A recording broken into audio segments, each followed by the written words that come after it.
لا حول ولا قوة إلا بالله العلي العظيم بسم الله الرحمن الرحيم الحمد لله رب العالمين والصلاة والسلام على أشرف الأنبياء والمرسلين وأهل بيته الطيبين الطاهرين ولعنة الله على أعدائهم أجمعين بسم الله الرحمن الرحيم رب اشرح لي صدري ويسر لي أمري واحلل عقدة من لساني يفقهوا قولي۔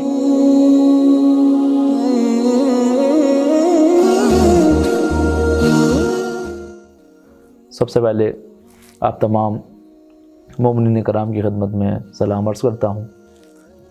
جس طرح کہ پچھلی گفتگو میں آپ کے سامنے عرض کیا کہ اگلے 30 دن اس امید کے ساتھ کہ ہم اس مناجات شعبانیہ کے اوپر عمل کر سکیں، ان معارف کو ہضم کر سکیں اور اس کے مطابق اپنی زندگی کو ڈھال سکیں، ہر روز مختصر چند جناب امیر کی مناجات کے کلمات اور اس کو کس طریقے سے ہم اپنی پریکٹیکل لائف میں اپلائی کر سکتے ہیں، اس کی مختصر شرح آپ کی خدمت میں عرض کرنا مقصود ہے۔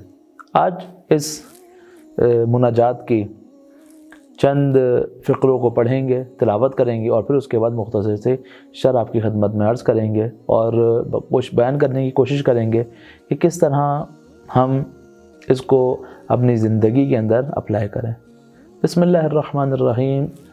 چند مناجات ایسی ہیں کہ جن کی شروعات جو ہے وہ کچھ مختلف انداز سے ہوئی ہے۔ اس طریقے سے اس مناجات کے اندر جو شروعات ہوئی ہے وہ صلوات سے ہوئی ہے۔ میں چند فقرے آپ کے سامنے عرض کرتا ہوں۔ اللہم صلی علی محمد و آل محمد واسمع دعائی اذا دعوتک واسمع ندائی اذا نادیتک واقبل علی اذا ناجیتک فقد ہربت الیک وقفت بین یدیک مستکینا لک متضرعا الیک راجیا لما لدیک ثوابی۔ بہت ہی خوبصورت اور عجیب کلمات جو ہے وہ ہمیں اس دعا کے اندر نظر آتے ہیں کہ جس کی شروعات ہمیں دیکھنے کو ملتی ہے۔ خداوند متعال نے کچھ ایسے اسباب ہمارے لیے مہیا کیے ہیں کہ اگر ہم ان کے ذریعے سے خدا کو پکارتے ہیں تو وہ راہیں بہت تیز ہوتی ہیں۔ یعنی ممکن ہے ایک شخص کہے کہ میں خدا تو میری شہرک کے بہت زیادہ قریب ہے، میں کسی اور کے سہارے سے خدا کو کیوں پکاروں؟ اس کا جواب یہی ہے کیونکہ خود خدا نے یہ کہا ہے وَابْتَغُوا إِلَيْهِ الْوَسِيلَةَ کہ وسیلوں کو تلاش کرو۔ کون سے وسیلوں کو تلاش کرو؟ جو ہمیں خداوند متعال سے ملا دیں۔ یہی وجہ ہے کہ اس مناجات کی جو شروعات ہوئی ہے وہ ذکر اہل بیت سے ہوئی ہے، اہل بیت کے بابرکت نام سے ہوئی ہے، اہل بیت کے اوپر صلوات سے ہوئی ہے کہ اللہم صلی علی محمد و آل محمد۔ یعنی روایتوں میں آیا ہے کہ اگر شخص چاہتا ہے کہ اس کی دعا کو خداوند متعال قبول کرے تو اسے چاہیے کہ اپنی دعا کے اول اور آخر میں صلوات کو پڑھے۔ کیوں؟ کیونکہ صلوات وہ دعا ہے کہ جو حتماً قبول ہوتی ہے۔ یہ ممکن ہی نہیں ہے کہ انسان صلوات پڑھے اور وہ قبول نہ ہو۔ تو روایتوں میں ہے کہ جب انسان اپنی دعا کے اول اور آخر کے اندر صلوات پڑھتا ہے تو اسے کیا نتیجہ نکلتا ہے؟ جب پہلی دعا اور آخری دعا قبول ہوتی ہے تو خدا وسط کی دعا کو نظر انداز نہیں کرتا، بلکہ خدا تمام کی تمام دعاؤں کو قبول کر لیتا ہے۔ اس نے روایتوں میں ہے کہ کوشش کرو کہ اپنی دعاؤں کے شروع میں اور آخر کے اندر صلوات لے کر آؤ۔ اس کے بعد خداوند متعال سے ہم کچھ یوں مخاطب ہوتے ہیں۔ جناب امیر ہمیں سلیقہ سکھا رہے ہیں کہ خدا سے مخاطب کیسے ہوا جائے۔ جناب امیر ہمیں تربیت دے رہے ہیں کہ جب تم خداوند متعال کی بارگاہ میں آؤ تو کس انداز سے آؤ۔ کیا فرماتے ہیں؟ وَاسْمَعْ دُعَائِي اِذَا دَعَوْتُکَ کہ اے پروردگار میری دعاؤں کو سن کہ جب میں تجھ سے دعا کروں۔ اب یہاں پہ سوال ہے کہ خدا تو ہمیشہ سن رہا ہے، کیا کبھی کوئی ایسا موقع ہے کہ جب خدا کسی کی دعاؤں کو نہ سنتا ہو؟ نہیں، دیکھیں بعض اوقات انسان اظہار محبت کے اندر تاکید کرتا ہے۔ مثلا آپ کسی کو کوئی بات کہیں اور کہیں بھائی سن رہے ہو نا، یہ جو آپ کہہ رہے ہیں کہ سن رہے ہو نا، اس سے کیا مراد ہے؟ کیا وہ شخص اپنے کان کو بند کر کے بیٹھا ہوا ہے؟ کیا وہ شخص آپ کی بات نہیں سننا چاہتا؟ نہیں، آپ چاہتے ہیں کہ وہ آپ کی بات کو سنیں، اظہار رغبت دکھا رہے ہوتے ہیں کہ بھائی میری بات آپ تک پہنچ رہی ہے نا، میری بات سن رہے ہیں نا، واسمع اے پروردگار سن دعائی میری دعا کو، اذا دعوتک کہ جب میں تیری بارگاہ میں آ کر دعا کرتا ہوں، کہ جب میں تجھے پکارتا ہوں۔ تو خداوند متعال سے ہم آگے فرماتے ہیں، جناب امیر بتا رہے ہیں کہ کس طرح پکارو، واسمع ندائی اے پروردگار میری ندا کو سن، اذا نادیتک کہ جب میں تجھے صدا دوں، جب میں تجھے پکاروں۔ یہ پھر دوبارہ تاکید کہ جو میں کہہ رہا ہوں اے پروردگار کبھی بھی مجھے میرے حال پہ نہ چھوڑ، کیونکہ اگر تو نے مجھے میرے حال پہ چھوڑ دیا تو میں کہاں جاؤں گا۔ ایک شخص شراب کے نشے میں چلا ہوا آ رہا ہے، کیا دیکھا سامنے سے امام ششم امام صادق علیہ السلام آ رہے ہیں۔ امام کو دیکھ کر شرمندہ ہوا کہ کیا امام مجھے اس کیفیت میں دیکھیں، تو اپنے چہرے کو دیوار کی طرف رک کر کھڑا ہو گیا، اور خواہش یہ تھی کہ امام وہاں سے گزر جائیں اور یہ امام سے مخاطب نہ ہو۔ امام اس کے نزدیک آئے، اس کی کمر کے اوپر ہاتھ رکھا اور کہا دیکھو جس حالت میں بھی ہو کبھی ہم سے منہ کو نہ پھیرنا۔ کیوں؟ کیونکہ اگر مریض طبیب سے منہ کو موڑ لیتا ہے نا تو پھر اس کا علاج ممکن نہیں ہے۔